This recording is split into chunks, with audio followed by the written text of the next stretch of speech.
औज़ुबिल्लाहिमिनश्शैतानिर्रजीम बिस्मिल्लाहिर्रहमानिर्रहीम।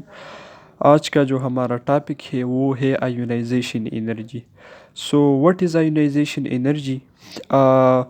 Energy required to remove the most loosely held electron from one mole of gaseous atom is called ionization energy। यानी one mole जो है atoms के outer जो loosely bound electron को निकालने के लिए जितनी एनर्जी रिक्वायर होती है उसे आयोनाइजेशन एनर्जी कहते हैं। लेकिन ये बात आपको नोट करना होगा एमडीके टेस्ट के लिए, जो भी टेस्ट हो, आयोनाइजेशन एनर्जी हमेशा के लिए एंडोथर्मिक होता है। वजह ये होता है क्योंकि एनर्जी हम बाहर से किसी एटम को देते हैं। लेट्स सपोज ही मैंने एक एटम कंसिडर किया, तो मैं जो एनर्जी देता हूँ इस एटम के इस इलेक्ट्रॉन को निकालने के लिए, मैं तो बाहर से एनर्जी देता हूँ। इसलिए हम कहते हैं कि आयोनाइजेशन एनर्जी हमेशा के लिए एंडोथर्मिक होता है। Now generally ionisation energy represented by X per one mole. जब हम ये वन मोल गैसियस एटम को पॉजिटिव आयन में चेंज करने के लिए जितनी एनर्जी यूज़ करते हैं उसे हम क्या कहते हैं? आयोनाइजेशन एनर्जी कहते हैं। नाउ ये एक जनरल एटम मैंने लिया है। लेट्स सपोज एक एटम है, उसके आउटर बाउंड्री में 2 इलेक्ट्रॉन है। तो मैं इस इलेक्ट्रॉन को बाहर से एनर्जी देता हूँ, तो इस इलेक्ट्रॉन को निकालने के लिए इस न्यूक्लियस के होल्ड से, क्योंकि इस इलेक्ट्रॉन पर न्यूक्लियस का अट्रैक्शन होता है, इसलिए तो हम एनर्जी देते हैं। तो जब हम इस इलेक्ट्रॉन को इस न्यूक्लियर के होल्ड से निकालने के लिए जितनी एनर्जी यूज़ करते हैं उसे हम आयोनाइजेशन एनर्जी कहते हैं। ये डायग्रामेटिकली मैंने रिप्रेजेंट किया है। ये इलेक्ट्रॉन मैंने निकाला है, यह इलेक्ट्रॉन नहीं है, तो यह इस एटम पर पॉजिटिव चार्ज आता है। नाउ जो फैक्टर अफेक्टिंग आयोनाइजेशन एनर्जी, ऐसे फैक्टर जो आयोनाइजेशन एनर्जी पर असरअंदाज होते हैं, उसको हम नेक्स्ट पेज में पढ़ेंगे।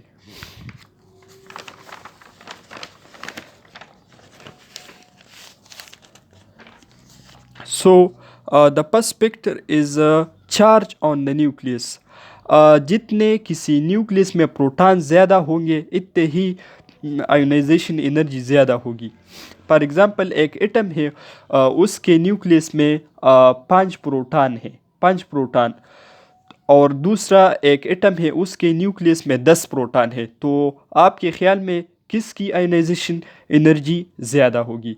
तो ये ज़ाहिर है जो इस फैक्टर नंबर 1 के मुताबिक proton having an atom having 10 proton will have higher ionization energy as compared to an atom which have 5 proton. Now the second one is a distance of outer electron from nucleus। तो जो outer electron है उसका फासला nucleus से, ये भी एक factor है। फॉर एग्ज़ाम्पल ये एक एटम मैंने लिया, ये पॉजिटिव चार्ज न्यूक्लियस पर होता है और ये आउटर इलेक्ट्रॉन है। नाउ अगर आप ये फासला देख ले तो ये इतना है। अगर मैं दूसरे एटम के साथ कंपैरिजन कर दूं तो मैं एक दूसरा एटम ड्रा कर देता हूँ। ये पॉजिटिव चार्ज हो गया, ये हमारे साथ इलेक्ट्रॉन। तो अगर आप ये फासला देख ले तो ये ज़्यादा है, ये ज़्यादा है और ये कम है। तो इस इलेक्ट्रॉन को निकालने के लिए एनर्जी ज़्यादा रिक्वायर होगी, और इस इलेक्ट्रॉन को निकालने के लिए जो एनर्जी है वो कम रिक्वायर होगी। वजह यह है कि इस इलेक्ट्रॉन पर जो न्यूक्लियस का होल्ड है वो कम है as compare to this one. Now screening effect of inner electron, यानी यहाँ और भी शेल्स होते हैं। तो जितने अंदर इलेक्ट्रॉन ज़्यादा होंगे तो बाहर वाला इलेक्ट्रॉन है वो उस पर स्क्रीनिंग द ये इनर इलेक्ट्रॉन इज स्क्रीनिंग पर एक करेगा आउटर इलेक्ट्रॉन के लिए। तो जितने अंदर इलेक्ट्रॉन ज़्यादा होंगे, यानी ये मैं एक एटम ड्रा कर लेता हूँ। लेट्स सपोज ये एक हमारे साथ इलेक्ट्रॉन हो गया। तो अगर ये इलेक्ट्रॉन हमारे साथ यहाँ है, यहाँ भी है, तो अगर आप यहाँ देख ले तो यह जो स्क्रीनिंग इफेक्ट है आउटर इलेक्ट्रॉन पर, तो ये इलेक्ट्रॉन एज ए स्क्रीन का काम करता है इस आउटर इलेक्ट्रॉन के लिए। तो यह स्क्रीन इफेक्ट ज़्यादा है अगर मैं किसी दूसरे एटम के साथ कंपेयर कर लूँ जहाँ ये वाला इलेक्ट्रॉन नहीं हो। तो जिसकी स्क्रीन इफेक्ट ज़्यादा है तो आयनाइजेशन एनर्जी कम होगी। Now electronic configuration of an atom. Electronic configuration, ionization energy is directly proportional to the charge on the nucleus। ये आप को याद रखना होगा shortly tricks as a tricks के तौर पर। ionization energy is inversely proportional to the distance of outer electron from the nucleus। ये भी मैंने इस पॉइंट में क्लियर किया। और ionization energy is inversely proportional to the screening impact of the inner electron। ये भी इस पॉइंट में क्लियर हो गया। और ionisation energy is directly proportional to the stable electronic configuration. जितनी इलेक्ट्रॉनिक कन्फिगुरेशन स्टेबल होगी आयनाइजेशन एनर्जी इतनी ही ज़्यादा होगी। What is mean by stable electronic configuration?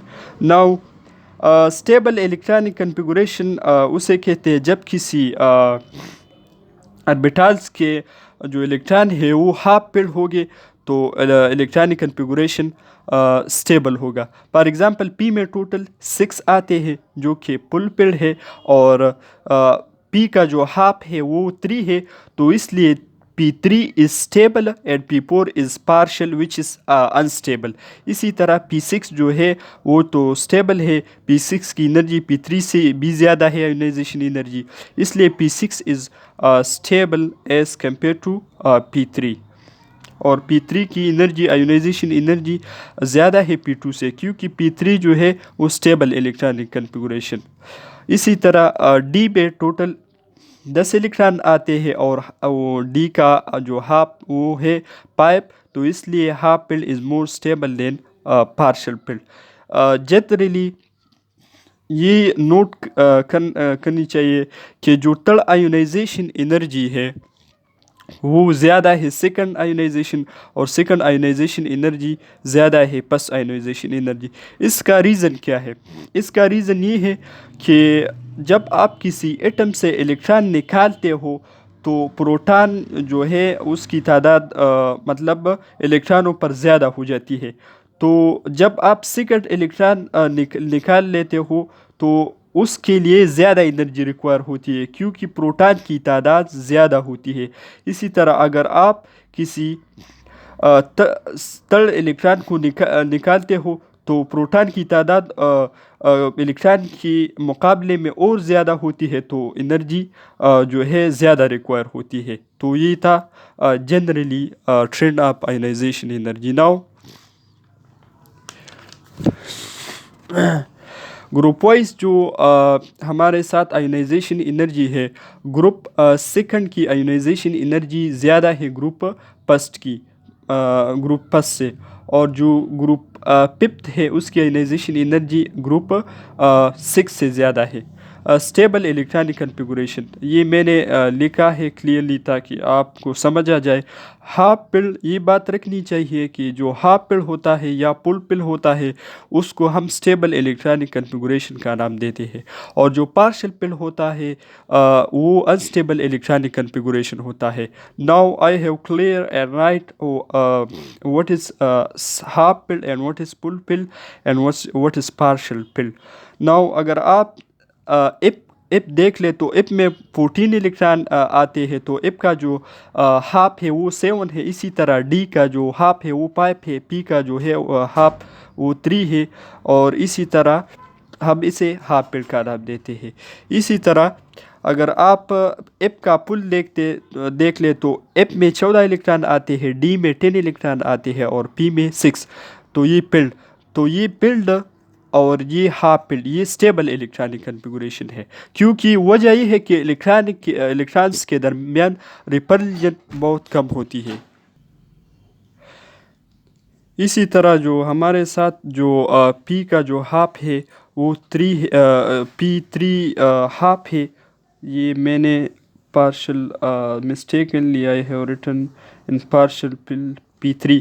जो पी का जो पार्शल पिल है वो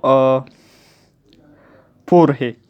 इसी तरह डी का जो पार्शियल पिल है या 4 भी हो सकता है, 7 भी हो सकता है, 8 भी हो सकता है। इसी तरह एफ का जो पार्शियल पिल है वो 6 भी हो सकता है, 5 भी और 3 भी और 8 भी। तो इसलिए हम कहते हैं कि जो हाफ पिल और फुल पिल होते हैं उसमें इलेक्ट्रॉनिक रिपल्जन कम होती है, इसलिए वो स्टेबल होते हैं as compare to the partial pill. अगर हम चूँकि मैं सेकंड ईयर केमिस्ट्री का लेक्चर दे रहा हूँ, इसलिए हम थर्ड पीरियड जो है मैंने मेंशन किया है इस लेक्चर में, ताकि आपको समझ आ जाए कि थर्ड पीरियड में ट्रेंड क्या है। तो ionisation energy increases across period. ये बात रखनी चाहिए कि अक्रॉस पीरियड जब हम लेफ्ट से सोडियम से आर्गान की तरफ जाते हैं तो आयनाइजेशन एनर्जी इंक्रीज़ होती है जनरली। वजह ये है कि न्यूक्लियर चार्ज जो है वो इंक्रीज़ बाय 1 और जो हम एक इलेक्ट्रॉन शेल आउटर शेल्स में ऐड होता है। हाईएस्ट आयनाइजेशन एनर्जी ये टेस्ट के लिए याद रखना होगा। जो highest ionisation energy atom in the third period is argon. Next page की तरफ हम बढ़ते हैं। नाउ अगर आप ग्राफ देख ले तो ग्राफ में जो सोडियम है उसकी आयनाइजेशन एनर्जी सबसे कम है एज़ कम्पेयर टू मैग्नीशियम। अगर आप यहाँ और यहाँ देख ले तो मैग्नीशियम की जो आयनाइजेशन एनर्जी है वो ज़्यादा है एल्यूमिनियम। ये इरेगुलरिटीज़ है, ये मैं एक्सप्लेन करूँगा। इसी तरह अगर आप फास्फोरस और सल्फर देख ले तो फास्फोरस की आयनाइजेशन एनर्जी ज़्यादा है as compare two sulphur. Irregularity magnesium और एल्यूमिनियम के दरमियान है और फास्फोरस और सल्फर के दरमियान है। तो अगर आप देख ले मैग्नीशियम की जो आउटर इलेक्ट्रॉनिक कन्फिगुरेशन है वो 3:2 है। तो मैंने पहले कहा था कि जो फुल पिल इलेक्ट्रॉनिक कन्फिगुरेशन होता है वो स्टेबल होता है, इसलिए फुल पिल की आयनाइजेशन एनर्जी ज़्यादा होती है एज़ कम्पेयर टू पार्शियल पिल। चूँकि P1 है ये P1 पार्शियल पिल है, P3 जो है वो हाफ पिल है। तो स्टेबल इलेक्ट्रॉनिक कन्फिगुरेशन की वजह से मैग्नीशियम की जो आयनाइजेशन एनर्जी है वो एल्यूमिनियम से ज़्यादा होती है। इसी तरह अगर हम फास्फोरस और सल्फर को देख ले तो यहाँ अगर आप ग्राफ को देख ले तो फास्फोरस की जो आयनाइजेशन एनर्जी है वो ज़्यादा है सल्फर। वजह यह है कि फास्फोरस की जो इलेक्ट्रॉनिक कन्फिगुरेशन है वो स्टेबल है एज़ कम्पेयर टू सल्फर।